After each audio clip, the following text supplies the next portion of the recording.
Welcome, I'm Smikey, and today we will be working on my 2002 GMC Sierra with the 6.6 liter engine. The symptoms are after accelerating, the engine will start to surge when back at idle. I have hooked up a scanner so we can see what is happening. Unfortunately, my camera lost audio, so I will be voicing over in post. We are watching the bottom two graphs, the desired fuel pressure regulator and the fuel pressure regulator command. What I am going to do is increase the desired fuel pressure. The fuel pressure command should increase accordingly, then the fuel pressure should stabilize quickly. The fuel pressure is not stabilizing. The desired and the commanded fuel pressure are oscillating. The desired fuel pressure is trying to stabilize the actual fuel pressure. This pattern we are seeing has been called a shark tooth.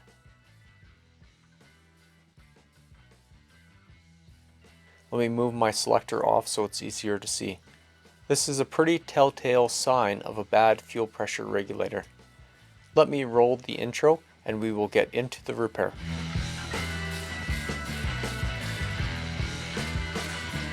I started with getting the air inlet hoses out of the way.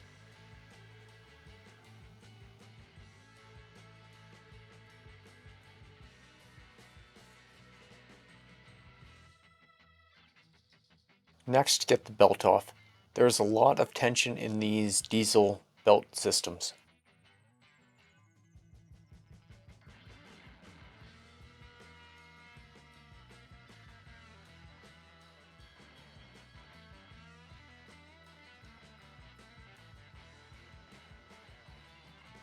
Best to cover up any holes you don't want to fish things from later. Alternator next, electrical connector, then the power wire from the back. There are a couple of things you can do here. The first thing is to disconnect both batteries to prevent any potential arcing to ground, or worse, to any components. That is the safest. But I don't always do that. My preferred method is to wrap the cable end so there is no potential for arcing. I do this to prevent resetting computer memory, losing clock and radio settings, and on a Honda, trying to find the radio code. I have found this easier than dealing with a hard shift after replacing an alternator. Weigh the risks and choose for yourself. Get the alternator bolts out next.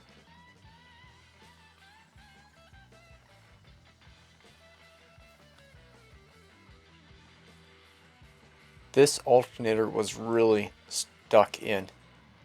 It clearly had not been out for a very long time. I am using pry bars, but I am just working it a little at a time to prevent damage.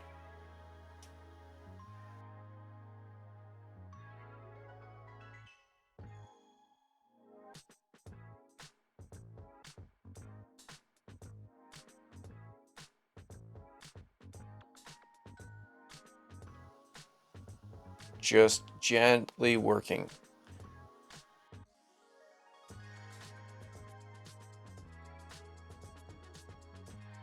Finally, the job is half done, the alternator's out. Wait a minute. This is what we are really after, the fuel pressure regulator.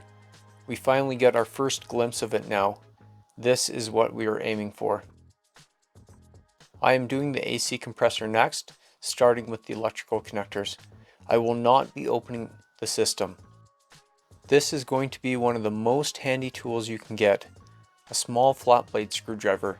I use it all the time, and sometimes as a screwdriver.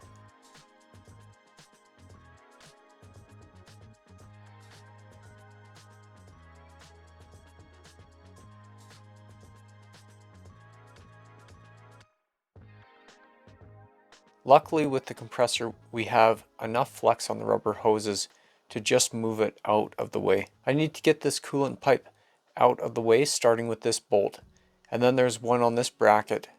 Drain the coolant before starting this part, and a hidden bolt on the back. There is an O-ring on the back of this pipe in the back of the thermostat housing. Best replace that now that we have disturbed it.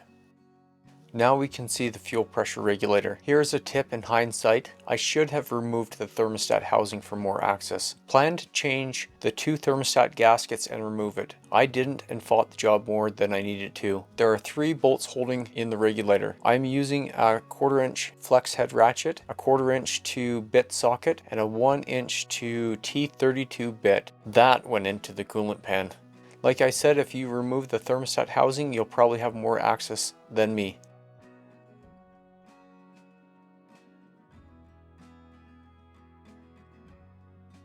Oh, and these little bolts were tight. Well, that stripped out.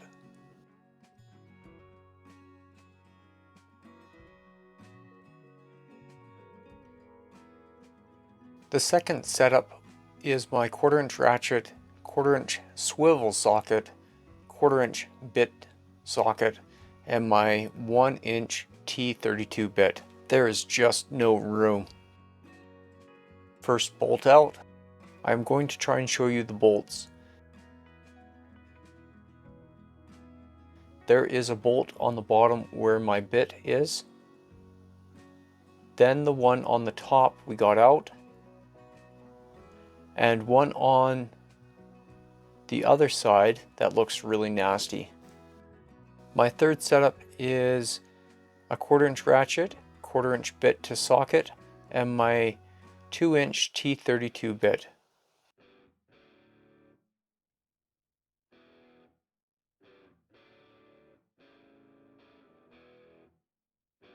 One of the hardest things I found was trying to keep enough tension on the bolt to ratchet it out. I'm using a hose pick here to do that. Second bolt out. This is my fourth setup. My 3/8 ratcheting wrench, 3/8 to 1/4 inch wrench adapter, 1/4 inch to bit socket, and my 2 inch T32 bit. I'll show you that setup a little bit later, and that's to get the bolt on this side over here. I'm also using my hose pick just to keep some pressure on the ratchet so it will continue to rotate the bolt out. This bolt was very hard to get to. It would probably be a little easier with the thermostat out. Last bolt out. This is the old fuel pressure regulator, and this is the new fuel pressure regulator. With the part number, if you're interested, I got this one from the dealer.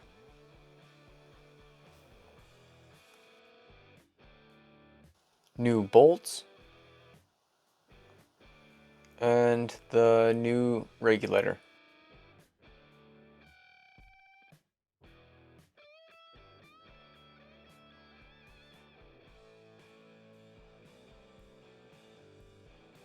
It's very critical on these systems that you keep dirt and debris from entering the fuel system. This is a closer look at the setup I was using for the last bolt.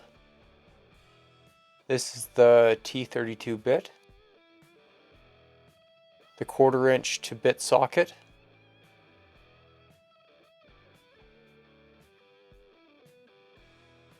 my 3/8 ratcheting wrench, and here's a closer look at the 3/8 to 1/4 inch wrench adapter. They come in a variety of shapes and sizes. I am going to get things back together. It will be a lot easier since we just did it, so I won't show everything. Put the regulator in, put the cooling system back together, then fill the system. Since we had such a hard time taking out the alternator, let me show you how to solve that problem. We need to push back the bushings in the alternator bracket. I have heard of people breaking that tab off the alternator bracket and causing a bad day, so let's avoid that. We are going to build a press to push the bushing back to make room for the alternator. We use a socket that fits over the bushing. In this case, a 19mm would have worked better. Then find a bolt that fits through the socket and the bushing you are trying to press. 2 washers and a nut, and we have a press. Put the socket on the side that you want the bushing to move towards.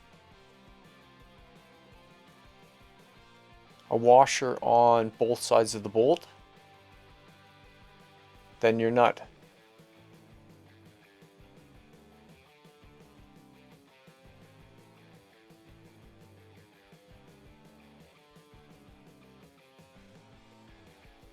As we tighten the bolt up, the bushing moves into the socket. The washer will eventually bottom out against the alternator bracket, but you don't really need to move it that far to make enough room. Tighten up the bolt, and we are done. You can see that the bushing is flush with the alternator bracket. There are also some scoring lines on the bushing because my socket was probably one size too small. You can see how far the other bushing is still sticking out. I will take care of that one next. Let's drop the alternator in and see how it fits. Super nice. As we tighten the alternator bolts, it will pull the bushings back to the correct position. Always thread the bolt in first by hand.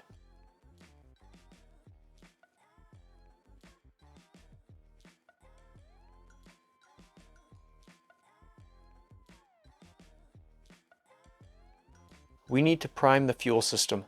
This is where the priming pump is located. Pump it up until it is hard, then bleed the air. The bleed is the plastic screw by the pump. Once done, pump it up until it is hard again. After that, start it up and bring up the RPM for about 1 minute to make sure air gets worked out of the system. I have done those steps and the truck is idling. I have the scanner hooked up again. Let's take a look at the fuel pressure commanded and actual. We will do the same test as before by increasing the commanded fuel pressure and seeing if the fuel pressure stabilizes.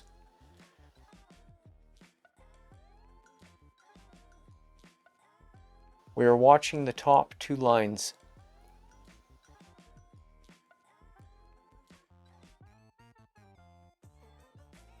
I increased the command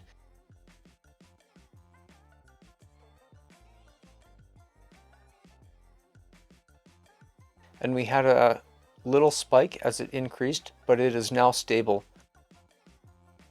Let's do that again. Same result. And again. Same thing. The shark tooth pattern or oscillation is gone.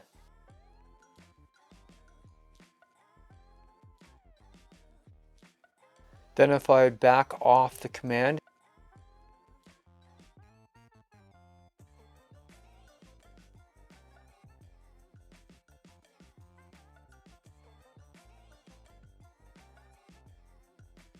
it stabilizes very quickly. We will count this last one as a win. I will road test it to verify, but I think we are done. Thank you for joining me on this repair experience. I hope this helps out, or at least was entertaining. Catch you in the next one.